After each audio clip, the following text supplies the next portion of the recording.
I know Dan's gonna laugh at me right now because I have to put glasses on this time, so. I'm gonna start out with a few words that my wife wrote the day following Dan's death. This time, the shroud is slowly affixed, just so, with you on his mind. He hates to see that black line that covers his badge. The badge and the oath you both took on December 14th, 2007.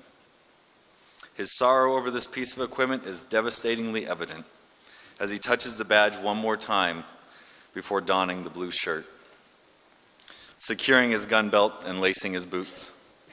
Today he mourns that this service is for you, his friend, as they make their last call to you, hearing the heartbreaking silence, waiting for your answer. But he knows you cannot answer this time. In your last moments, you represented everything you stood for and the oath that you took. The shroud placed all across these badges is for you and your sacrifice that will stand forevermore. He will always remember you, and that this shroud is for you. All right, enough of that side of things. All right, let's talk about Dan. Let's have a little bit of smiles here. I'm so honored to be here before you today to talk about Dan Groves. He was my academy roommate and a friend. I want to thank his parents and his siblings. And Eddie, thank you so much for affording me this opportunity to talk about him. And thank you, as the Chief said, for sharing him with us, although I was reminded yesterday he didn't really give you a choice. This is what he was called to do. Over the past week, I've had the chance to reminisce about Dan with several of his teams and heard a lot of fun stories. So let me start out with this. Let's give you the 1013 for right now. For those not in the patrol, this is the weather report. Currently it's 39 degrees, the wind is 1 mile per hour, the barometric pressure is 30.2, humidity is 61%, no precipitation, and sorry, I don't have the temperature of the road right now. So the first time I met Dan was July 16th, 2007, the first day of our academy. Go to get assigned to my room, and you got 4 other people in there with you, and there's this tall, old, bald man with me. I'm this 22-year-old whippersnapper, and he liked to call me that a lot of the times. But we certainly learned a lot from each other. From Dan, I learned that it was time to be serious at times, to study, to be diligent, to be very methodical. Dan always followed the rules. I struggle with that, and I still do. Sorry, Chief. I think our policy says we're required to wear black socks. Well, is Black Hawks close enough?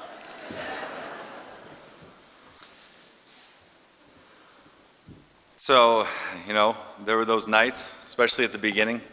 Guys, you got to be quiet. Trooper Lawrence said lights out. It's time to go to bed.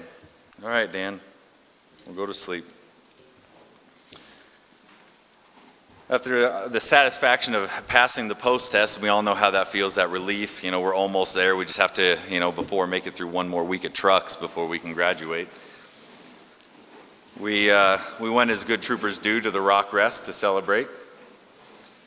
Dan was the first one to buy you a beer, and another one, and another one, and another one. But then he always made sure you got home safe. That was a long walk that night, I'll tell you that much. So, thanks, Randy, for making me tell that one. So, Dan was in this job to truly make a difference. He really cared. On the road, he cared. In BIU, he cared. I was setting up a computer yesterday and thought, I knew who exactly I would call when I was doing this, because everybody knew who to call. OIT Help Desk had nothing on Dan. You had his phone number, you had the key to the city. As a corporal, I remember him having a conversation with me about how do I motivate my team? How do I be the best leader for them? The only piece of real advice that I had was lead from the front. He did that. He went out there every day and led from the front, trying to be an example. You know, before Dan became a corporal, it wasn't the quickest promotion for him. He went through a few interviews, and I got to talk to him one of the times after one of those interviews didn't go his way. And he said, man, that's real frustrating, but I got another one coming up. And that's just the way it was. Dan was always positive about everything. There always was a spin that he could put on it. Well, looking through some memories of Dan on Facebook, found exactly what you'd expect. Number one thing, fact checker. He was always fact checking you. There was no way to win an argument with him unless you checked your facts and you had more of them than he did. It was not going to happen. So I think where Facebook is going to be going down the drain now if nobody's going to keep checking on us. He always grammar checked. And this was so pivotal as well because on a tweet I sent out about Dan, remembering him, I put an apostrophe in there that wasn't supposed to be there. I know he'd be pissed. He always had the puns and the dry jokes. So Dan, there are two fish in a tank. Well, what did one say to the other? Do you know how to drive this thing? So we've all heard the bagpipes today. We're going to hear them some more in memory of Dan and in his honor. Yeah, you check out that Facebook profile where he had, that is the most difficult bong to figure out. The other things you noticed. Pictures of him and Eddie having adventures together, going fishing. Mom playing cards. Apparently you're quite the card shark, Mom.